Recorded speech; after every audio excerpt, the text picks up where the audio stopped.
guys, welcome to the Time Bond channel with your host the Bombardier, and as you can see today I've got a rather different watch to those in my somewhat more humble collection.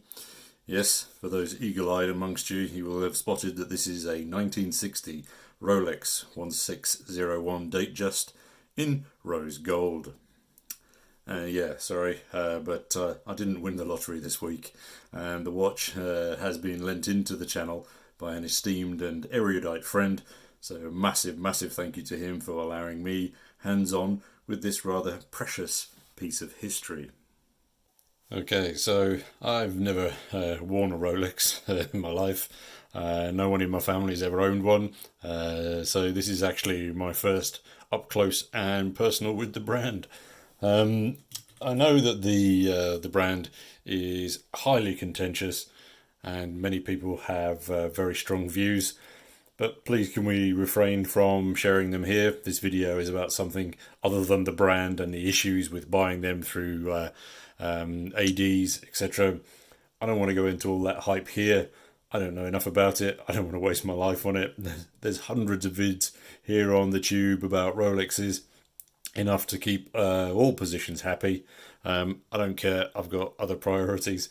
So let's get on with reviewing the watch. So if you're from a humble background from me, then this watch is really quite special. I don't think I'm going to tell everyone how much it costs, but spending the required thousands and thousands of pounds on something like this, for me, is quite a mind game. And if you consider the service charges, which is like the equivalent of 2 or 3 of my watches, I'm not going to be running out anytime soon to get one of these, unless of course it's in a swag bag. I am, however, though, super interested in this watch because of the concept it represents and the what the watch design itself has contributed to the watch world. Moreover, what this slice of history says to us watch nutters here in 2020. If we think about make sure the focus is on there, nice. Okay, so if we think about the journey that this watch has been through since the 1960s, how many owners it's had, who were they, why they chose this watch, what did it say to them, or what were they saying to the world with this watch? Was it a daily wearer for them? I mean, looking at the wear and tear on the watch, which is negligible, I would say this is definitely not a daily wearer. So, if I'm not mistaken, the model itself, the Datejust, began life back in 1945, and having survived the quartz wars, is still very much in production today, with many model variations. The 41mm being the broadest. Pop up a quick shot here for you of the current Ever Rose for a comparison with this one. And again, I hope my facts are not wrong, but I think as the name suggests, the Datejust, this was the first midnight date changing design in watches ever created, and only a Muppet would contradict the importance of that change in watch design. I think this model is going to attract a different kind of user to the subbies, and whilst I'd like to resist the temptation to fall into cliches, this thing oozes classicism. It's a dress watch, full stop, and you'd have to be a soulless specimen to put this particular version of the Datejust on a Purlon or a NATO. So back in the 1960s, again, when this watch was born, it was getting a lot of competition from Timex, and people's priorities were no doubt quite different. In the 60s there, the US had just officially stepped into the NAM. Xerox had produced their first photocopier. JFK was president whilst Castro was fiddling down in Havana. The French were busy nuking the Sahara, much to the chagrin of Haile Selassie. Elvis had just finished his military service, and Psycho and Ben-Hur had hit the movie theatres. But back to the watch. Priorities in the 1960s for watch manufacturers were clearly very different. What do I mean by that? So first up, if we look at the acrylic glass as it rises superbly above that bezel and dial, not many watches design like that nowadays. But yet, despite of that rise, it does provide very little distortion on the dial. Really, yeah, limited, really limited. And then there's this other little aspect.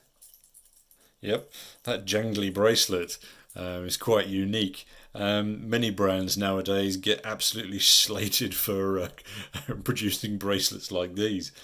But I think most of the precision sits on the inside of this watch through the caliber 1560.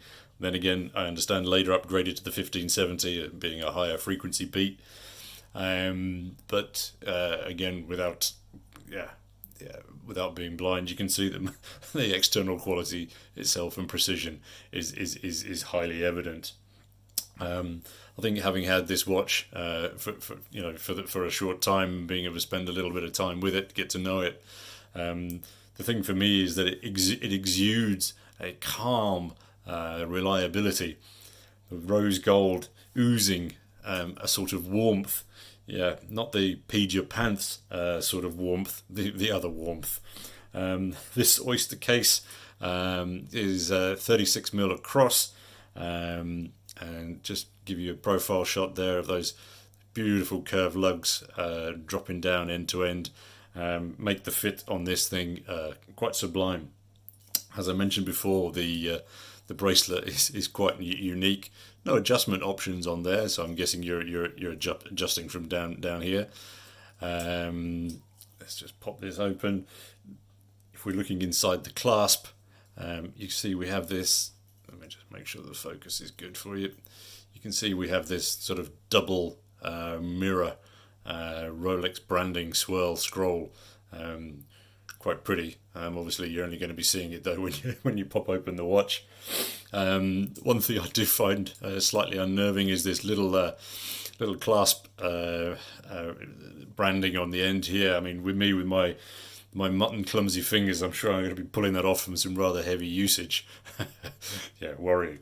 Anyway, coming back to the face of the watch itself, then I mean, so yeah. Signed crown as you'd expect. I understand that this is what's called a twin lock. Again, making this 100 water meters resistant. But again, unless you've fallen drunk into your swimming pool, I don't know why you would be wearing this in the ocean. Looking closer at the hands, quite fine stick hands. But they contrast, I think, quite well with the applied gold markers. And if we can see there, the markers at 6 and 9, again, there they are, those stick markers. They appear as simple rectangles, but in fact, there's a couple of little grooves down the centre of those 6 and 9 markers, and they do really quite catch the light subtly as you move across. I'm guessing through age, though, the tiny lume pips at the end of those hour markers, I mean, have just that aged, because yeah, there's no indication of them in the dark. The dial itself, whilst 5 lines of script, it's very, very fine script, and doesn't interfere with the overall appearance. I think of the dial, there's that very subtle sunburst that still plays beautifully with the light, even after all of these years. Quite remarkable. And right at the top, we've got the brand Rolex crown at 12 o'clock. To me, it's I'm going to upset a lot of people here.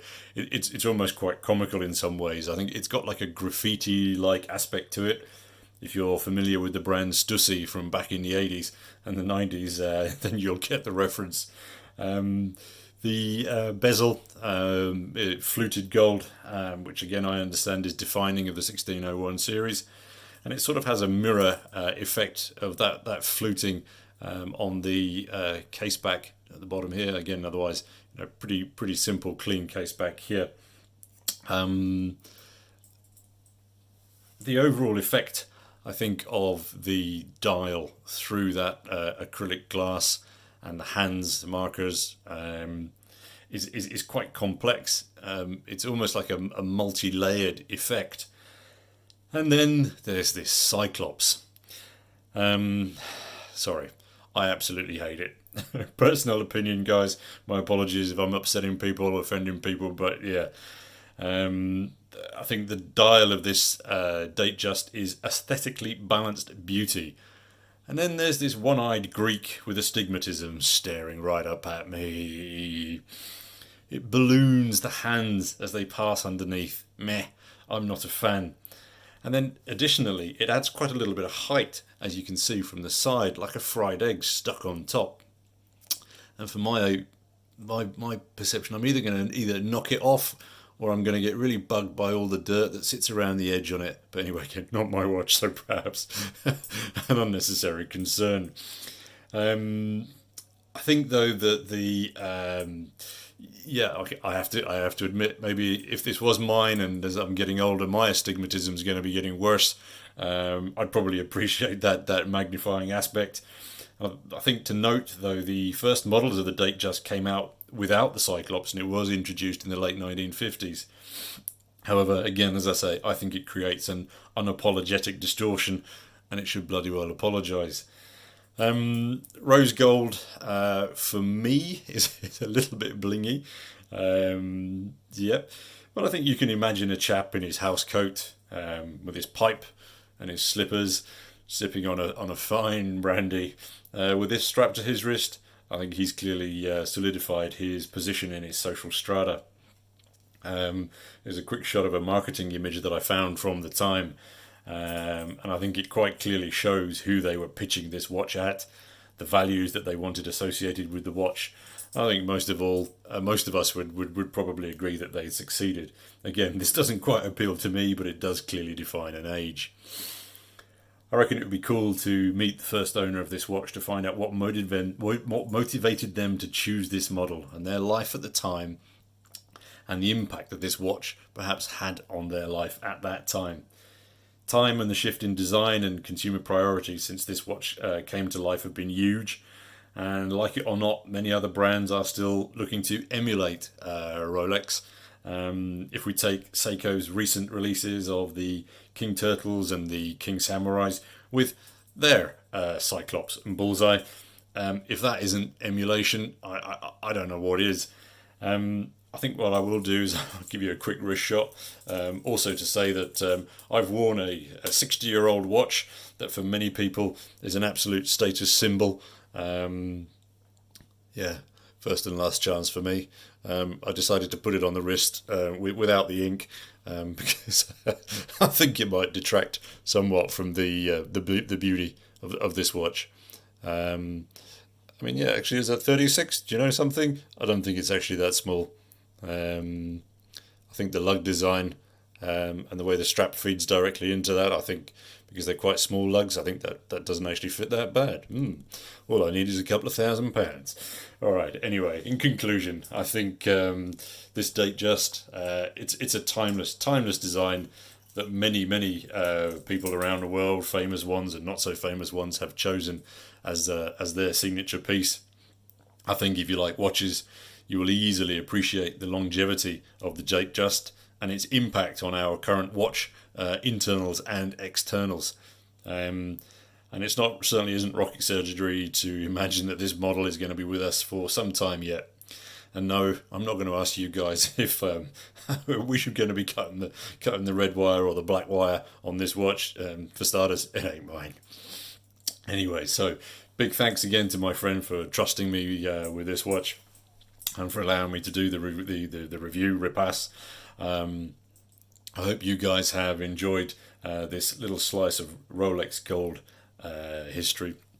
I'll just do last once over just before we say goodbye to this beauty and hand it back to his very, very proud owner. Lovely. Very fortunate to have had this opportunity to get my grubby little mitts on as I say, a stunning piece of history. Okay, thanks YouTubers for your time and for viewing, and until next time, this is your host, the Bombardier, signing off.